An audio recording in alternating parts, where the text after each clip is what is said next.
Hi, my name is Kunal, and welcome to the Geeks of the Valley podcast, which connects with some of the brightest minds globally who are leading their respective industries today to discuss the hottest upcoming industry trends and how their work is affecting the global economy.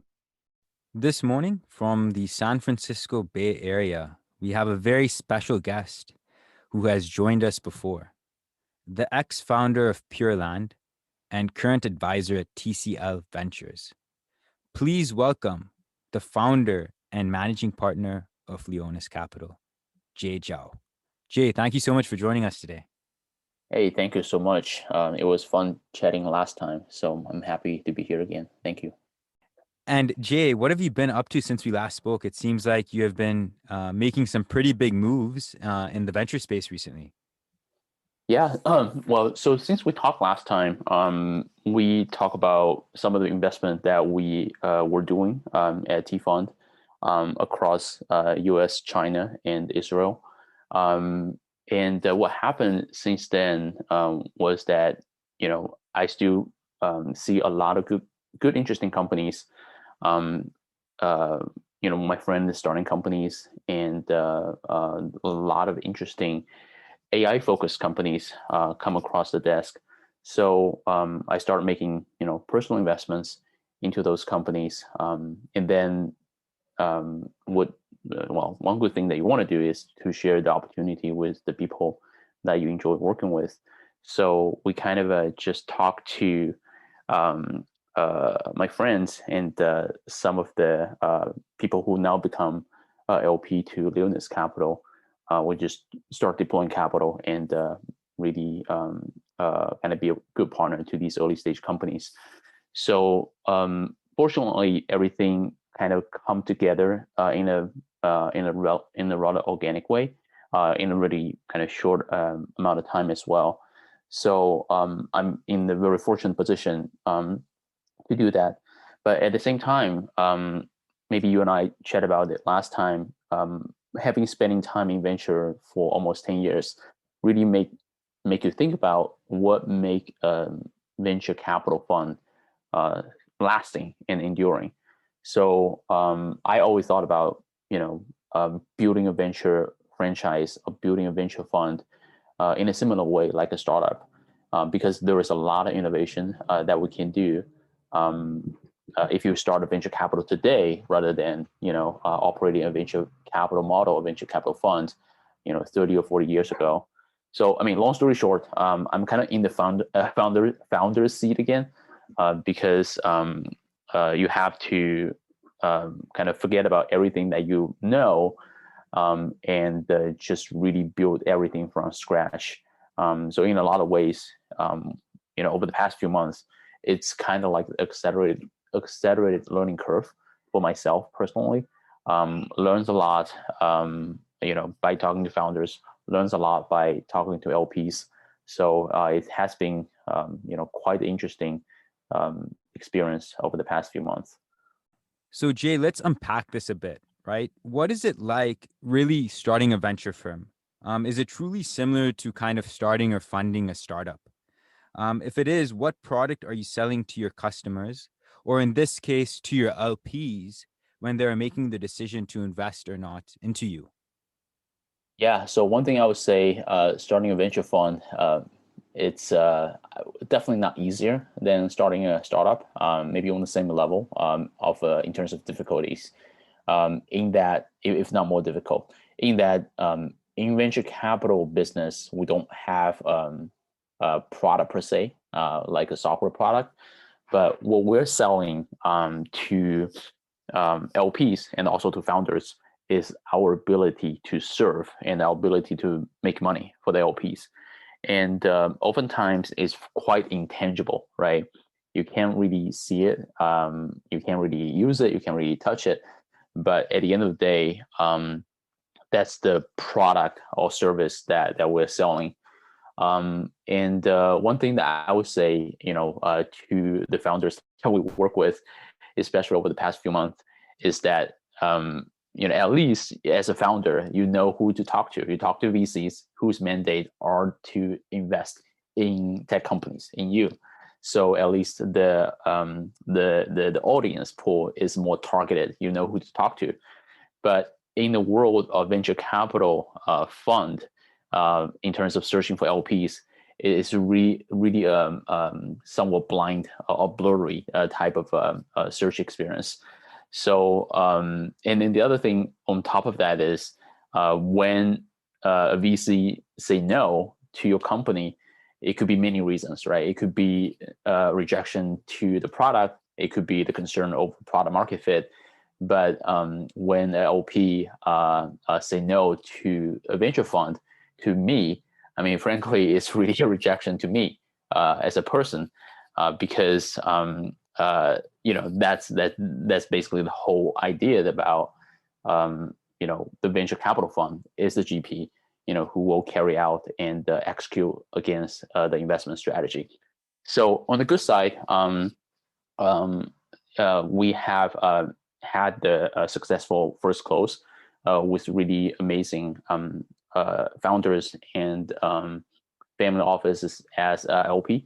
But on the other side, you just get used to be punched in the face on a daily basis, right? You just have to tell the story, tell the vision, and tell the core value of the venture fund that you're trying to build, and then trying to paint a picture that like the company that we back, that will be enduring and successful companies. So is the venture fund that we're putting our heart and soul into as well. Going forward, 10 years, 20 years, and 50 years later, I can foresee Leonis Capital be very enduring and scaled venture franchise that serve tech entrepreneurs, globally. So that's a vision that we sell. But anyway, that's kind of a high level summary in a short paragraph in terms of the experience of starting a venture capital fund. So you had really mentioned that you're selling this vision or strategy. So can you tell us a bit about this fund strategy and how it maybe differed from when you were at TCL Ventures? Yeah, so in some degree, it's not that different. In that we still focus on enterprise software companies. We still invest in both ecosystems in the US and also China. But in other ways, at Leonis Capital, we're independent venture fund. We have many different LPs to serve, and we have an advisor network that we can bring to the table to help entrepreneurs. So that's a little bit different than running a corporate venture arm or corporate venture fund, where you have one LP and kind of arguably you have advisors as well, except that advisor is coming from the BU side of a large corporation. So that part, is rather consistent. The other thing that I would say with Leonis Capital is we focus on a very kind of a concise thesis, if you will. We like automation economy companies. We like AI first companies.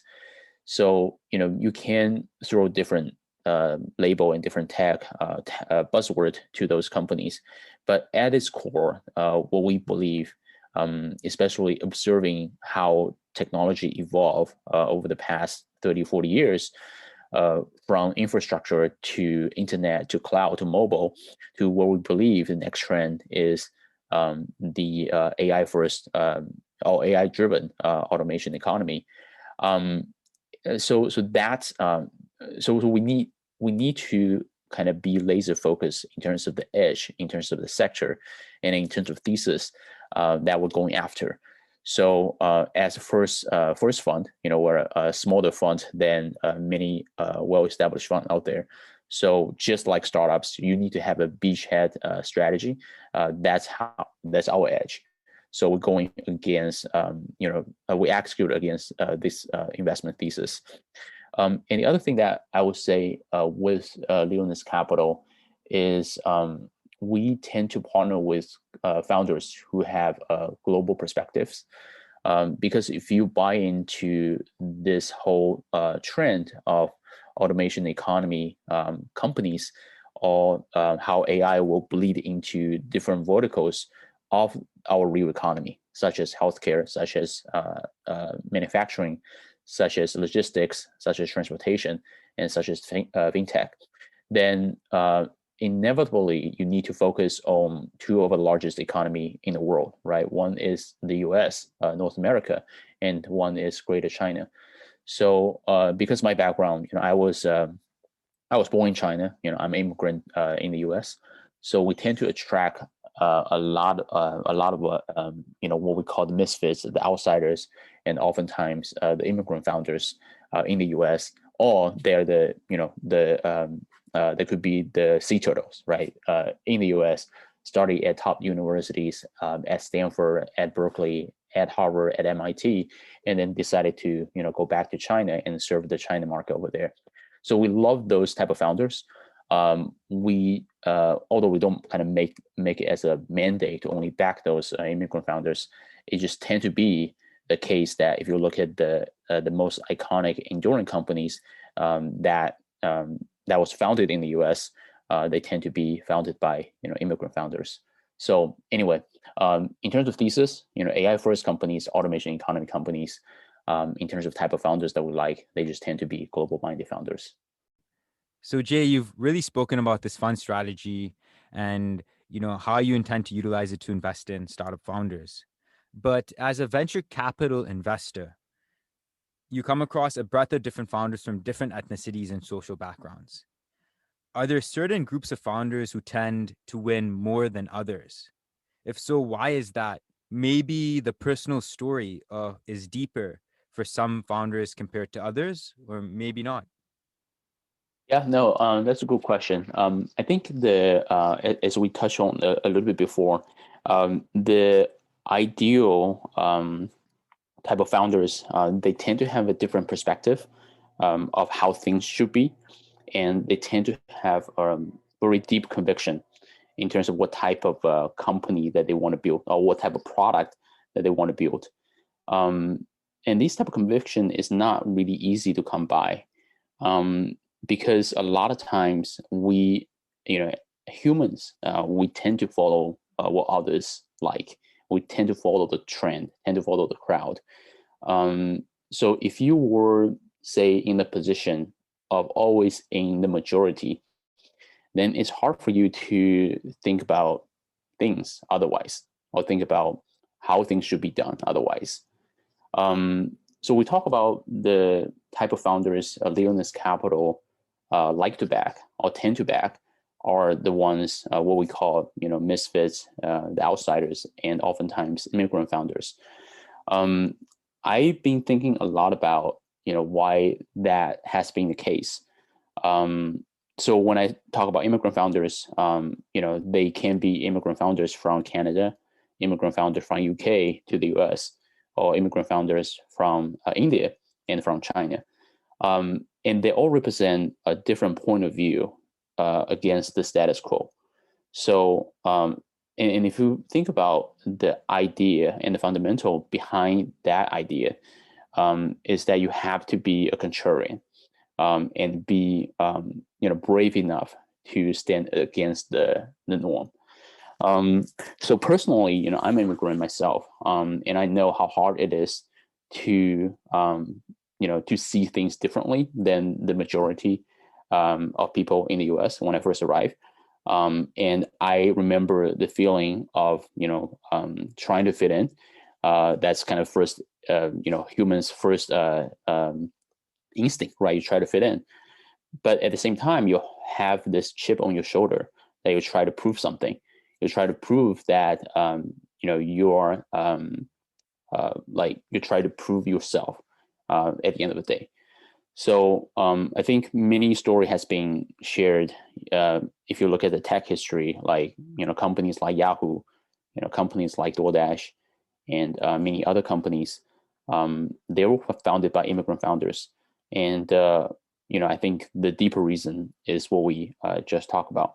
So so I think that's an important piece to keep in mind, as we think about, what we call the founder market fit, right? So why does the founder want to solve that particular problem? And oftentimes, as you talk early, the earlier stage of company that you go into, the more it's about the founder's own conviction to certain problem, and that tend to come from his or her own personal experience into those problems. So it just happened to be the case that, if you are different, you tend to have a way broader spectrum of different experience than being one of the majority of users, or of different set of kind of use case of companies. So that's one type. And then the second thing, when we evaluate, kind of think about the founders we like to work with, we kind of hold it to, well, it's not a rule, but we do want to connect with founders in a way that we feel like we can be a long-term partners going forward. In venture business, I'm sure you probably seen enough people at this point. There are all very different type of people. There are type of people are very transactional, and they can be very aggressive, but very transactional, and they can be successful as well on both VC and founder side. But that's not our type of people, frankly speaking. On our side, our philosophy is that we want to be a long-term partner to the founder and also to the company. And what that means is that we have to be able to be honest and truthful with each other in terms of debate that we hold for the benefit of the company. And sometimes if you talk to the founders that we have worked with, oftentimes we might not be the biggest check writer into those companies, but we tend to be the most helpful, or the most one of the investors are most empathetic to the problem that they're trying to solve. So I know it's kind of abstract to talk about these type of stuff, but as a former founder myself, I often encourage junior VCs to experience starting a company, either him or herself, or join an early stage company to experience that early struggle, right? So for me right now, like starting Leonis Capital is really reliving that experience, because you do have to have that grit and mental strength to keep moving forward, despite of receiving rejection and receiving no's on a daily basis. So anyway, but one thing that I would kind of just wrapping up this kind of a long list of points about, but the other thing to mention is that either starting a company or starting a venture fund is not all bad, right? So don't get scared by it, or don't get put off by the challenges. At the same time, there's wonderful things that happen throughout the process. But one, we talk about you learn a lot, because whenever you start something new, it's like you just crunch the learning experience into a very condensed short period of time. So you definitely learn a lot during that period of time. But the other thing is that when you get yes from people that you try to bring on board, I can't describe that experience, with words. But one example is, it is a really humbling experience, because I have founders who I work with and who I backed as a VC. They came back and become an LP in my fund. And that's a really humbling experience, because that means that they really trust me, and now they have me to invest in the product that I'm building, which is the venture fund. But what's more humbling experience for me personally throughout the stage of building Leonis Capital was the founders who I didn't back as a VC, who I took a pass at the time, but he had, it's surprising to me, and it's kind of weird for me to tell the story, but he ended up coming back as LP, and not as LP. He invited all his other partners at his current company to join as LP. So he made tons of introduction, even though I did not invest in his last company. So for those people, those LPs, and they have a very special place in my heart. Going forward, if and when Leonis scale into a bigger fund and bigger platform. And I think that's the beauty of early stage investment. So I'm talking about Leonis Capital, in the early stage of building out, but in startup term, we're at the C stage, we're at the Series A stage, early stage, and that's the kind of the beauty of early stage investing. And then why I love it is because when we invest in certain companies, the bonding between the founder and the VC, it a lot of times it's going beyond capital. It's going beyond just the transaction. So that's kind of the philosophy that we hold, near and dear to how we operate the fund. Jay, thank you for that story, especially that last comment you kind of mentioned, right, about that, how you didn't initially invest into the founder, but the founder came back as an LP. Very deep. One of the points that I wanted to really unpack a bit that you'd mentioned was this aspect of a transactional founder or investor versus someone who isn't as transactional, but more relationship driven. And as an investor, you're seeing founders every day. How do you gauge and how quickly can you tell when a founder is a transactional person versus, someone who's more relationship driven? Yeah. So one red flag, well, maybe yellow flag. It sometimes is not a deal breaker, but it's something that we would pay attention to, which is if a founder focus way too much on the valuation and use that as a benchmark for comparison with his or her competitors or his or her peers, then that's problematic. The reason being that as a founder, as a former founder, I understand where that person come from, because you want to raise the most capital at the smallest dilution. That makes sense.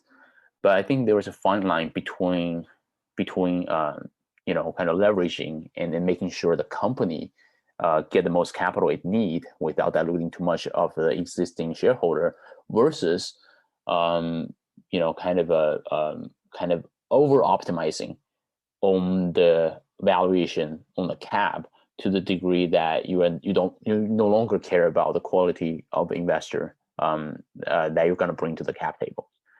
So the deeper reason for that is either as an investor or as a founder, we have to recognize one thing, which is we serve the health and the benefit of the company. So what that means is that if you over optimize on the valuation, ultimately, it hurts the company's chance to raise a healthy next round, because you just set the expectation too high. And if you are not acting in the best interest of the company, then that could mean two things. One, that you're not strategic enough to think long term about how to build an enduring company. Or the second part is that you might have you might care more about the ego comparison of those numbers than the process of building out a long-term company. So that's one of the things that kind of often come up, right? Especially when you have a more competitive round. But the good thing is that oftentimes, when we talk with founders, they, especially the one that do care about building a long-term company, building enduring company, once you explain to them, because many founders, they are first-time founders, they never went through the fundraising process before. But once you explain to them, why it's not always in company's best interest to get the highest valuation, they get it, and they kind of understand the rationale, and they will kind of just follow that advice, all kind of plan accordingly. So that those type of companies and the founders we would like a lot, because from day one, even before we make the investments, we felt like it's already like a partnership. That's how we discuss business matters. That's how we discuss the how to approach and what's the best strategy, including fundraising, for the health of the company. So, Jay, I want to take a turn in the conversation to a very interesting article you recently wrote called The Long-Term Truth. And you kind of talked a bit about SPACs, quantitative easing, right?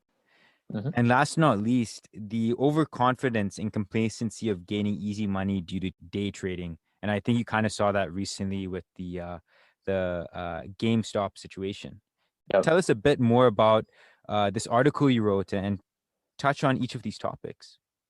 Yeah, no, sure, happy to. So I have this Substack newsletter, which I kind of just write it for fun, for my own entertainment in a lot of ways, because it's you have to think about this topic as an investor, either you are in the public side or in the private side. So over the past few months, I think what's interesting is there are a lot of hot money, into different places. And especially on the public market side, now with SPAC, now with meme-driven stocks, and to some degree, even though I'm long, I'm bullish for blockchain and the cryptocurrency, but I think to a lot of degree, people are very excited, overly excited about the cryptocurrency space. So I'm saying this kind of against my own interest, because I do hold some cryptocurrency. But as a whole, when people are acting in a way that's kind of irrational, or kind of acting in a way that doesn't have conviction, then that's when Warren Buffett's favorite quote, right, or famous quote is, "Be fearful when others are greedy, and be greedy when others are fearful." So I think this is the moment when we should be fearful, because many other people, especially the public market side, has been kind of irrational and greedy, or over optimistic about many things without conviction. So that's kind of what catalyzed that essay. And then you kind of want to think deeper, just like so if that's the case, then what should we do, and how should we kind of think about the right framework, or how should we kind of avoid falling into such a trap. And then I run into that interview Jeff Bezos did in 1999, and then later on he did many interviews, kind of talk about the same thing kind of over and over again over the past 20 years, which he was talking about holding this long-term truth. It's kind of like a cliche to say, oh, of course, you want to seek truth, you want to seek the long-term truth, but it's a lot easier said than done, for the reason that we described before. But I think fundamentally, what seeking long-term truth means that you have to look into the future, and whatever you're building, as a founder or as a VC, right? Whatever you're investing, you're not investing in the now, but you're investing in the future that's about to come, 5 to 10 years later. In Amazon's case, when they were building out AWS, when they were building out the Prime delivery infrastructure, they were not building out for that year or that quarter, but they were building, so in a way, they're not building for that customers who are in front of them, but they're building for the customers from the future, 5 or 10 years into the future. And that's pretty remarkable thing to do, if you think about it, because in order to do that, you have to have a vision, and in order to have a vision, you have to have a conviction, right? So we talk about everything should be conviction driven. Either you are a builder or you're an investor. So that's kind of the gist of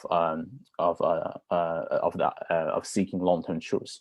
And the other point I will kind of throw in there is oftentimes like we overcomplicate things like in our head, either in our personal life or in as an investor. Either you invest in public stock or any other things, because we're trying to predict short-term outcome. We will pay attention to a lot of news, a lot of the stats from this Wall Street Journal. Maybe the unemployment rate is this, and therefore you should trade that. I think those are just short-term speculation in a lot of ways. You cannot really predict that. On the contrary, I do think you can predict the long-term outcome or the long-term trend. And when I say predict, meaning that you can have a better visibility in terms of where our society is going. So without kind of going too deep into it, right? So we now talk more about sustainability. We now talk in the software world. We now talk about the software getting smarter and getting more automated, and which is our thesis in this automation economy companies. That will happen, no matter what. It's a matter of time, and it's a matter of time of 5 years and 10 years of time horizon. So in a lot of ways, you can predict the future, and the longer, ironically, the longer term it is, the easier it is to hold that view or to get the outcome than trying to master the short-term outcome. So that's kind of like something I've been thinking a lot about, just kind of between my Zoom meetings and then just within hikes with people. So I thought it would be good to put those thinking and put those thoughts into essay. Yeah, I mean, I think the other thing I kind of realized, I sort of learned this along the way, but the older that you grow, the more you realize making investment or being good investor is really about kind of understanding the higher level truths. So that's why that's why Warren Buffett, he reads so much. That's why the best investor that I know in both VC side and also the public side, they're more like a philosopher in a lot of ways, because at the end of the day, you make investment. It's a statement that how you see the world and how you bet that the world should be moving that direction. So so that's kind of enter into the kind of territory of philosophy. Rather than the kind of the number crunching financial modeling. Not that it's not important. It is important. It's just that you have to have a kind of a higher dimension point of view, as well as the grounded truths, which in a lot of cases is the fundamental analysis that come with the financial analysis, number crunching, and the many things that we also do as well. So to understand these high-level trends, you should basically read a lot. So what have been some interesting reads which have further helped you develop your global perspective as a current venture investor? Yeah, so I think it's something that any investor should try to do. Just kind of keep a regular schedule on reading different books. I'm saying this because I need to be better at it as well, especially when things get deal meetings get intense. You kind of have that session or schedule being forego. But yeah, like we talk about, like the best investors, they definitely read a lot, and it's amazing how much knowledge and information that they can consume, and therefore form their own framework and form their own thesis or conviction on certain things. For me, I have read the books about AI, the books about U.S. and China, the books about innovation in different innovation ecosystems. But lately, there were a few books I I'm reading simultaneously at the same time, and they somewhat interesting. So one is called The Nature of Technology by Brian Author, and the second one is called Scale. It's by Geoffrey West, and the third one is kind of like an academic book. It's called Explaining Technical Change by John Elster. So these three books are interesting in the way that they were written from different time. I think Explaining Technology Change, probably the oldest one, and it's more kind of academic. And the newer one, maybe Scale or The Nature of Technology, those two books.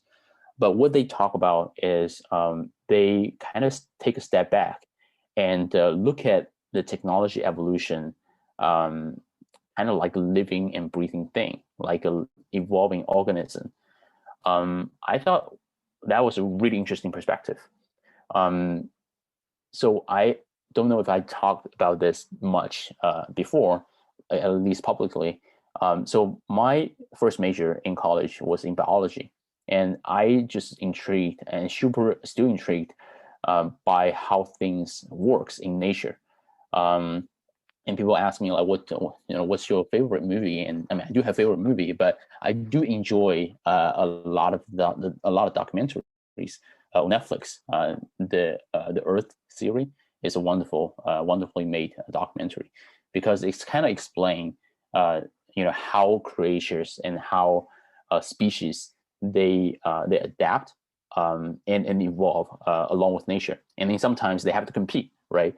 So through the years of doing venture investing, especially investing in startups, right, we do a lot of analysis. We try to understand the dynamics between the bigger guys and the smaller guys. We try to understand the market sizing. And in this case, the market is a jungle, right? It could be a jungle. It could be emerging ecosystem, in ecology's perspective. So these three books. So I always thought, like, if you look at startups, they're really like a creature, like an organism. But these three books, they kind of just put things in a very clear perspective and framework, how we should view technology. And obviously, they explain things much better than I can. For example, explaining technical change. That book, the author kind of take a very academic approach, and I've talked about three different theories, how tech evolve. There's a classic theory, there's a biological kind of perspective, and there is a third one that's evolved with more statistics.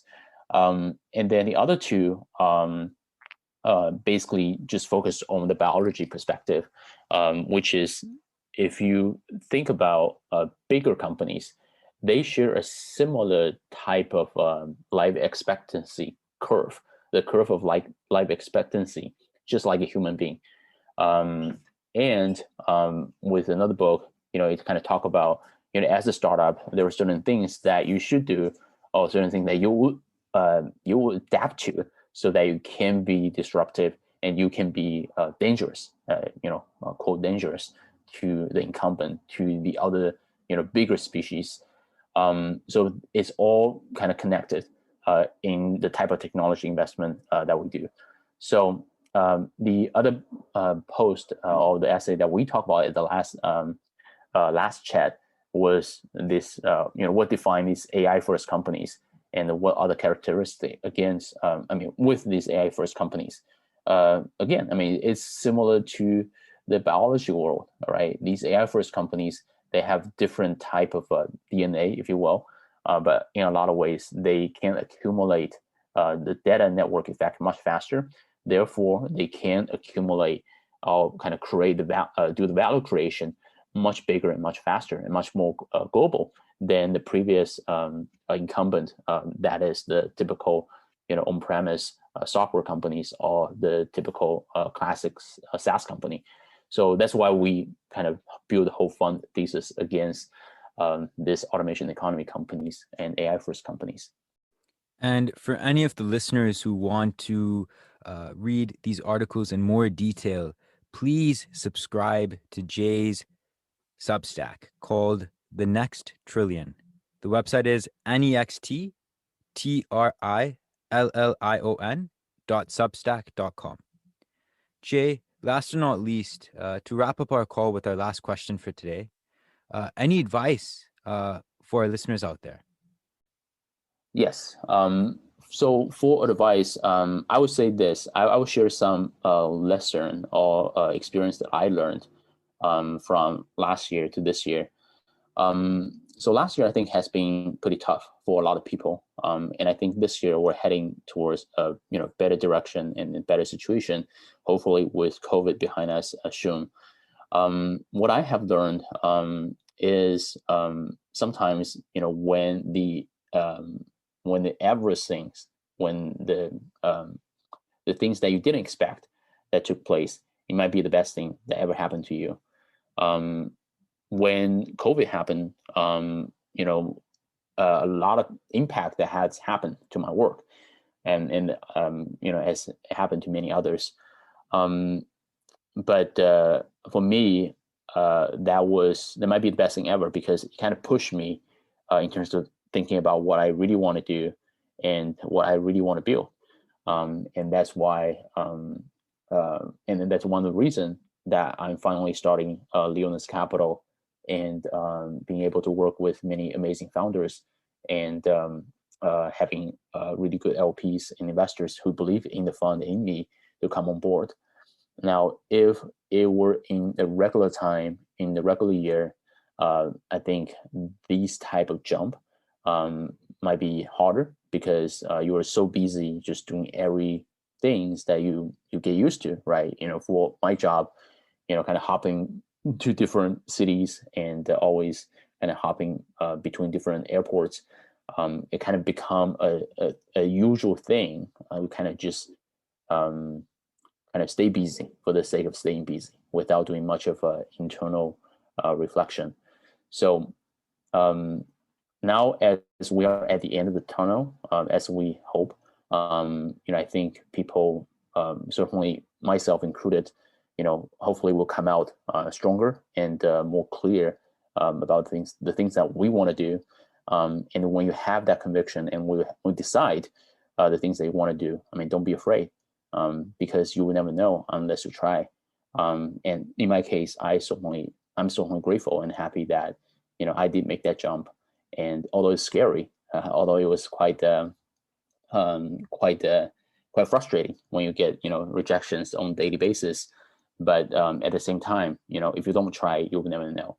So I will leave it at that, and hopefully that's helpful to somebody out there. Jay, for listeners out there who want to potentially catch a cup of coffee with you, or just meet up post-COVID, what would be the best point of contact? Yeah, so they can just send me email. It's j@leoniscap.com. If they just search J Leonis Capital, I think this should come up on the Google website, and my email is just J. Jay, it was a pleasure having you on Geeks of the Valley, and thank you so much for joining us. We hope to have you again. Thank you so much. It was fun.